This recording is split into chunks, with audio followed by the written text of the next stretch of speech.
এটা আপনি আমাদের কিন্তু রিটার্ন যদি কিছু দেন না তাহলে অশুদ্ধ হবে। আমাদের দুজনকে কনফিডেন্সে না নিয়ে আপনি নিজের বেসিসে কিছু করেছেন, তাহলে আপনার এই প্রবলেমে আমরা কোনো টাইপের সহযোগিতা দেবো না।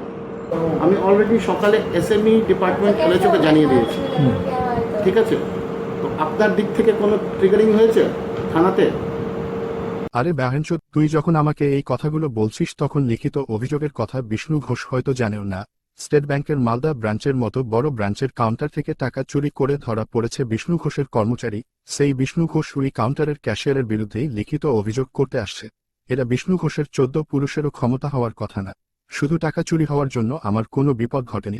এত বড় আর্থিক প্রতিষ্ঠানের, যেখানে 2.5 লক্ষাধিক কর্মচারী আছে, সেখানে বাইরের চোর টাকা চুরি করলে ক্যাশিয়ার বিপদে পড়েছে, এরকম ঘটনা সারা পৃথিবীতে আর কোথাও ঘটেছে বলে আমি বিশ্বাস করি না।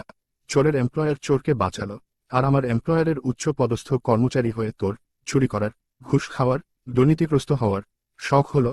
এইটাই আমার পক্ষে চরম বিপদের চেয়েও ক্ষতিকর হয়ে গেল। আরে হারামজাদা, বিষ্ণু ঘোষ তোদেরকে কত টাকার সুপারি দিয়েছিল? উজ্জ্বল কুমার, তুই, বিশাল কুমার আর রজনীশ কুমার, এই মাফিয়া গোষ্ঠী।